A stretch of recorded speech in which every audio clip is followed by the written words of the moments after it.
Hello everyone, welcome. Sorry we're a minute late, small technical difficulties, but we are back on track. I'm so excited for May's session. She will just be 1 second. Here she is, joining us now. Please, in the chat thread all week, people have been telling us where they're tuning in from, so please share where you're joining us from today, and we will get started straight away, just because we are running a little bit behind. So welcome to our fourth day. Hi from Melbourne. Welcome to our fourth day of Liminal. We're so excited that, we've had such a great week so far. I'm Danny, the head of community at Blackbird. So together with StartMate, we've created Liminal to give you a snapshot into a career in startups, how you can get there, and how you can find a fulfilling career, even if the path doesn't feel so obvious at the moment. So if you are thinking about a career change or you're just needing some inspiration in your career, we really hope this week is inspiring you to make a leap and make a step in the right direction. The goal of the Liminal program this week is really to give you a taster of the fellowship. The StartMate Fellowship is designed to help you land your dream job while going on a journey of self-discovery and building a network that you'll have for life. So by the end of 2021, we will have helped 300 women get jobs in startups, and we'll hope that this will make a tangible impact on gender parity in the ecosystem. So if you're keen to hear more, we'll be running an AMA on Friday lunchtime on the fellowship for those who are interested. So just head to the Liminal program to register there. Bit of housekeeping first. Hi from San Fran. Bit of housekeeping first. We're recording this session, so you'll be able to access it afterwards. Please put all of your questions into Slido, not into the chat. So I'll just add that now. There you go. So please add all those Slido questions. And if you are feeling like it, we'd love for you to share the love on Twitter. So I'm going to hand it straight over to May now. May is a trained leadership and professional coach.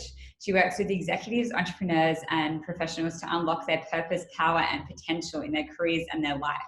Very exciting stuff. She's also the CEO of Ventures at High Resolve.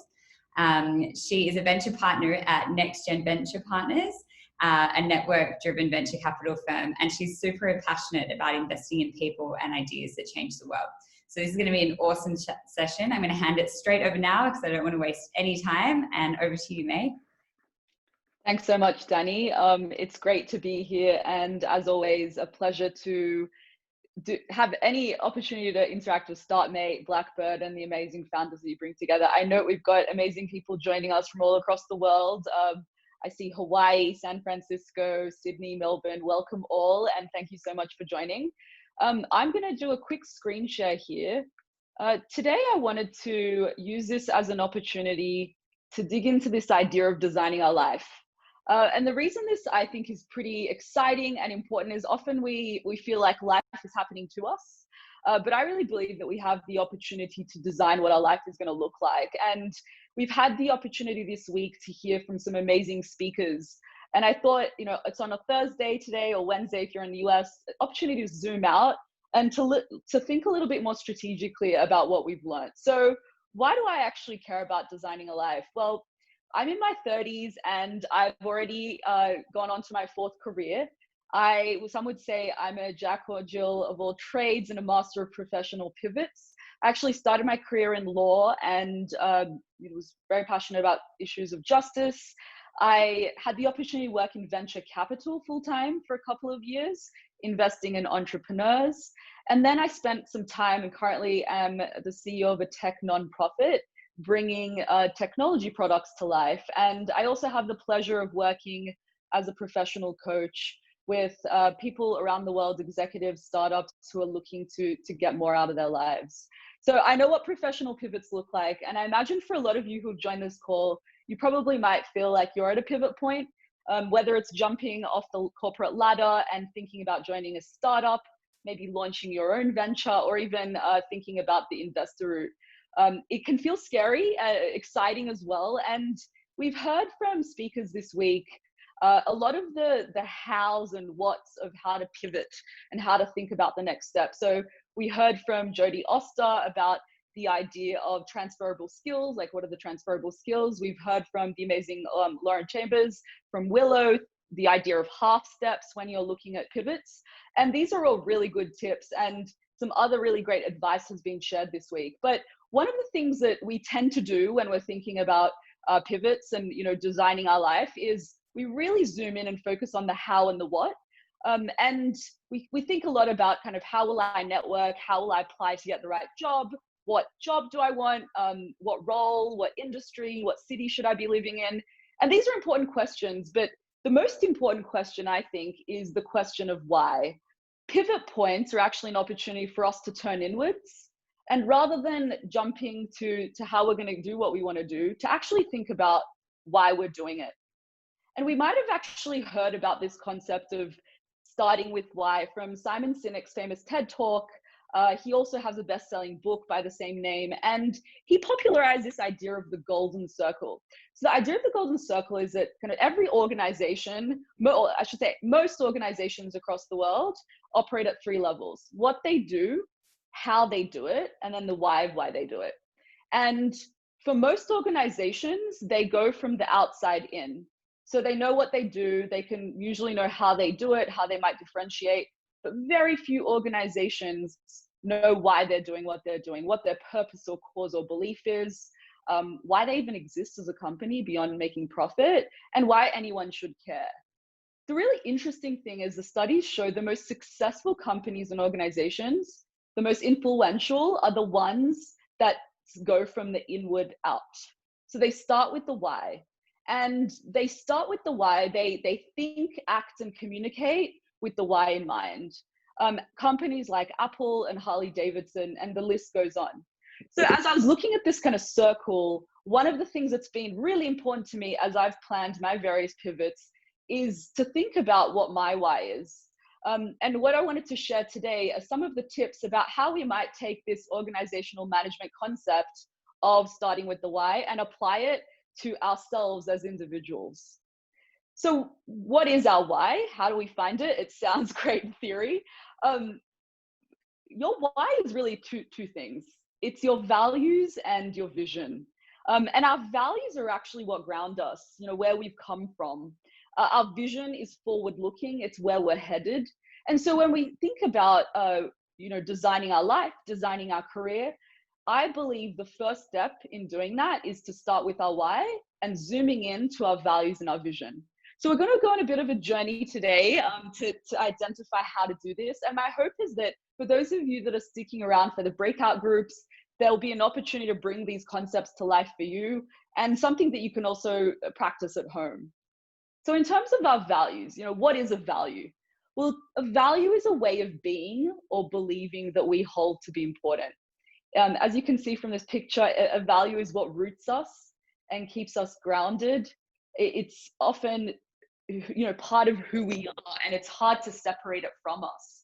And a value is important also because it's part of, it encompasses every aspect of our life. So in the work that I do, the coaching work that I do, and working with coaches to identify their values, I often get asked kind of, May, do you want me to list my personal or my professional values? And that's a really interesting question, but it's also a false question because it's actually a false dichotomy. Personal and professional values actually just exist under the umbrella of values as a whole, because who I am as May at work or May at home or May with her friends or partner is the same May carrying around the same set of values. And so we want to think about our values holistically like that. The second thing about our values is, like, unlike ethical standards or moral behavior, we don't have any value judgments towards our values. They're actually very neutral. They're neither good nor bad. They're simply things that, as an individual, we consider to be important. And the reason it's so important to be explicit with our values, to be able to name them, to be able to kind of articulate them, is that they become the basis for the choices that we make and our behavior. And it makes it much simpler to know why we're doing what we're doing when we know the values that are driving that behavior. So how do we do this? Well, the amazing Brené Brown has in her book, Dare to Lead, a list of about 100 values. So you can see here kind of broken up into 2 pages. Now, from these values, of course, they're not exhaustive. You can add your own. There are other lists that purport 1,000 values out there. One of the things I recommend that we do is to actually print this out, or if you have her book, to get a pen and a highlighter and start to explore kind of what are the values that jump out at you, what resonates with you. And this is an exercise I went through myself as well, and I do with coachees. And as you do this, you might land somewhere that looks like this, where you started to highlight all your values. I was on the beach in Portugal last July with the book in hand. And after going through and highlighting all the values that jumped out to me, I realized, holy moly, like I pretty much value everything. Like, what's the point of this exercise? I think, a quarter of the list was highlighted. And the purpose of this exercise is to slowly whittle away and narrow the list. And it doesn't mean that we don't think these other things are important that we haven't highlighted. It simply means, what are we going to prioritize in our life? And what are we going to prioritize when we have a choice between two values? So as we go ahead and circle and highlight, one of the kind of things that we are encouraged to do is we'll be able to actually start clumping our values into groups. We'll start to realize that there's a couple of themes that might emerge from the values that we've highlighted.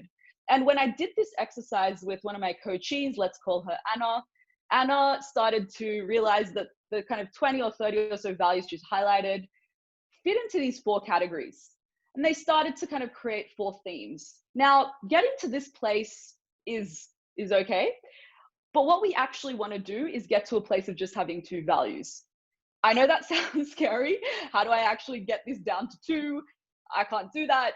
Well, you're not alone. I also very much struggled with doing this. A couple of questions that we can ask ourselves to be able to prioritize our values are follows. And I encourage you to do this. So when we're mining our core values, we've got this 20 or 30, 2 or 3 themes or 4 themes emerge. What we want to ask ourselves is, what matters most to you? What's most important in your life? And what does that tell you about what you might be valuing? What experiences have actually shaped you? What is it about those experiences in your life that was so important to you? And what did you learn from them? Why are they kind of a peak experience? And then really interesting question I love to ask is, what makes you angry or upset? Because what makes us angry is often a data point about a value that might be trodden on. So for me, I've noticed I'm often really irritated. Irritated is actually a light word. I get really upset and angry when I notice that people are not being themselves or they're being fake. It's not a surprise that one of my top 2 values is authenticity. And so, as you start to ask yourself these questions, what you'll notice is hopefully 2 core values emerge. Now, 2 is a few, but as Jim Collins tells us, kind of, if you have more than 2 or 3 priorities, you're not prioritizing anything at all. And so something must matter above the others. We did this for our coachee, Anna, and Anna realized that the 2 values that emerged for her were courage and connection. Now, courage and connection, what courage, for example, means to Anna is different to what it means to me, might be different to what it means to you. So what's helpful is actually to put alongside the core value words that are other descriptors that help bring this value to life. So here we can see kind of courage is about honesty, truth, confidence, authenticity. And why this matters is that when we have our core values there, that's when the second tier of values, so everything we might have highlighted but that didn't make its way into these top 2 values, that's where our second tier values are really tested. So let's take an example. Anna was at work. She notices her colleagues are talking about issues related to Black Lives Matter, immigration policy, ICE here in the US. And she had 2 options there. Now, she disagreed with what her colleagues were saying, and she could have done either the first step, which was to stay quiet, to keep the peace, keep serenity. If you go back to kind of a couple of her values, you can see the 4th bucket of values were around peace and security and serenity. Or she could have spoken up and actually practiced courage. Now, in that situation, she chose to practice courage and speak up and to honor that value. So when we can prioritize our values and actually identify, it actually makes it so much easier in difficult situations to know what actions to take so we can honor the things that are most important to us. So once we've identified our values, we know the first part of our why. Now, the second part of the why is forward looking. It's about our vision. And really, our vision is the future we imagine for ourselves. So to kind of quote the famous Cheshire Cat in Alice in Wonderland, he says to Alice, Alice, if you don't, it doesn't really matter what path you take if you don't know where you're headed. And this is true when we think about designing our career, thinking about what step do I take next. It doesn't really matter what step we take if we don't actually know where we want to end up. And so I really encourage us to actually imagine what it is that we want. And believe it or not, I get really surprised that this is one of the hardest things that professional, intelligent, ambitious women have time doing. To actually just let go of the ifs and buts and to imagine, what do I actually want my life to look like? And I think it's a really great opportunity for us to dig into what's deep in our heart, because when we come from that place, some of the how and the what actually works itself out. So how do we actually do this in practice? Now, another tool that I encourage us to use is kind of the question of asking ourselves, what is the life that you really long for? What is it that I truly want in my life, in my family life, in my love life, in my financial life? What do I want for my health? What do I want for my career? And asking these questions allows us to get to that place of imagination. Another exercise that I think is super helpful. Now, if we were in a room together, we're in Zoom rooms, but not in a physical room, I would encourage you, and if you're comfortable, feel free to kind of to close your eyes and go through a bit of a visualization exercise. So I want you to imagine that you're 50. You're 50 and you wake up. It's an average Thursday morning. And you walk over to the kitchen and you put the kettle to boil for a cup of coffee. And as you're waiting for the water to boil, I want you to look around and notice, where are you? Who is around you? Who are you being that day? What are you doing that day? What do you have in your life at that point in time? How do you feel? And what is the impact that you're having? Now, I encourage you to open your eyes again. Sometimes our brains take us to places we haven't accessed before when we allow ourselves to visualize. So I did this exercise with one of the women I coach. Let's call her Bella. Bella imagined when she was 50 that she was being really creative. She felt a lot of creative energy. She was putting things out into the world, creating things. And so some of the work we might do at that point is to get a bit more granular. What is it that's creative about what you're doing? Are you living a creative life because you can design your schedule the way you want? Is it creative because you're able to tap into parts of you that are passionate about creating visual arts? Are you creative because you're working part-time and you can have more hobbies? Or what is it about that creativity? But the power of visualization is that it allows us to start with the end in mind. So a lot of you might have heard of Stephen Covey, the author of 7 Habits of Highly Effective People. He talks about this idea.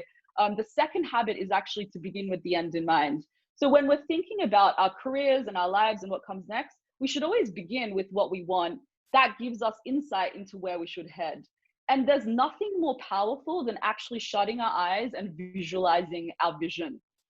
Now, this neuroscience actually backs this up. So what we see here is a picture of the human brain, and where the yellow and green join is what's called the reticular activating system.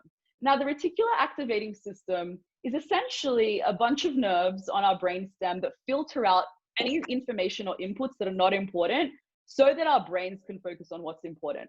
Now, the really cool thing is when you shut your eyes and visualize your future, the vision that you want for your life, you're actually basically making that come true in your brain in a way that the brain cannot differentiate about whether it's something that's actually experienced or something that you're imagining. Why this matters is that the reticular activating system becomes strong and as a filter starts to notice that vision that you've given it. So if we go back to the example of Bella, who started to visualize a creative life for herself, where she was traditionally actually just working in management consulting, what happens is her filter starts to notice things around her in her world that allow her to reframe the world in front of her, the opportunities in front of her, through that filter of creativity. So let's look at what that means in practice. So Bella was at work, and having gone through the constant exercise of knowing what her vision was, she started to notice things in front of her that she wouldn't have through the lens of creativity had she not gone through this exercise. So she was actually at a board meeting with colleagues, and she realized that one of her colleagues was getting married. And when she was in the ladies' room later that day, when they were sharing details of the wedding that was coming up, actually Bella had the courage to say, well, could I be your wedding photographer? Now that's something she did on the side, but it was a way for her to honor that vision of creativity. The second example is that she was scrolling through her inbox, and an opportunity that would have otherwise not even caught her eye suddenly jumped out at her, a fellowship to do a film course. And something that would have just passed her was now being reinterpreted. Her brain was seeing it through this lens of creativity. So the adage being that when we visualize something, we're actually creating it twice. Not only are we imagining it once in a mental construct, but it comes true in how we see the world. And that's why it's so powerful. So when we've started to know our values and we know our vision, the thing that we can do to bring it to life is to draft a why statement. And our why statement is bringing together our vision and values in a way that's tangible, that's in our own language, and that we can actually put up and see. So I encourage us to do it. Here is an example of one. You can point out what your values are, what your vision, and because we're not robots, we're living, dynamic human beings. I encourage us to revisit this every, at least year or so, see if these values still resonate for us and if this is the vision that we still want for our life. So we've talked a lot about our why. The question then is, okay, May, so that's great. I know who I am, coming from a place of purpose. What now? So we need to start to think about how do we bring our why to life. And as I mentioned, the amazing speakers this week have given us some great tips. What is really important about this is it's not enough to actually just live in the land of values and vision. It's highly theoretical. As Brené Brown says, you got to take your values from BS to actual behavior. And whilst there are a lot of tools out there, one of my favorites that I wanted to share with you is this idea of a wheel of life. Why it's so powerful is that once we know what our values and vision is, we can actually look at our life and see for the various areas of our life, how much are we honoring our values? And as was mentioned early this week, I think by Jodie Oster, who said, look, you should probably every quarter or every month even do a career pulse check. Your wheel of life is like a pulse check, but for your entire life, for every aspect of your life beyond your career as well. And so the question I'd encourage you to ask yourself is, how satisfied are you with each area of your life?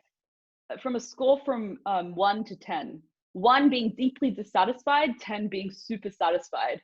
And when I did this with, we can go back to the woman I coach, Anna. She started to draw the lines, and then what you get is essentially a map of your life satisfaction. Now you can see here, she's feeling pretty satisfied about money and personal growth, pretty dissatisfied about career and family and friends. And what emerges is, because this is a wheel, it becomes a bumpy ride. It doesn't matter if some of the areas of our life we're satisfied with. If on the whole, where we feel like there's disparities, we want to be able to acknowledge that. And so doing this exercise brings those to life. Now, the really cool thing I found in working with coachees is that the areas of our life that we have the biggest gap between satisfaction and dissatisfaction, one really practical way that we can increase our score or life satisfaction in that area is to go back to our values and see how can we better honor our values in that one segment. So let's take the example of Anna. She's feeling dissatisfied with her career, but we also know that connection and courage are her two values. So if we take the value of connection, how can Anna increase her career satisfaction from what's a 4 right now, at least a little bit higher than that, maybe up to a 10? A couple of things she could do that we brainstormed was, for example, she's working in a financial institution with numbers a lot of the time, not much interaction with people. One of the ways she could build connection and community is to actually convene the LGBT group at her workplace. that's something that would allow her better to connect with people. Another thing she could do is actually to put her hand up to attend conferences on behalf of the group, to connect with her peers who are in a similar field at other banks in a way that allows for community and connection. And then another thing she could do is actually to leave the big bank altogether and to join a smaller finance startup where she's providing financial advice to real people. And so you can see that when we're increasing our life satisfaction in an area like a career, you don't need to make huge life pivots. You can make little pivots or take little actions in order to increase your satisfaction. And I encourage us to do this. So when we've filled out our life wheel, the next step is really to ask ourselves the question of, what are 3 actions we can take to better honor our values and vision in our life in every area? Now, it's overwhelming maybe to think of every area. So I'd encourage you to focus on the areas where the score is the lowest.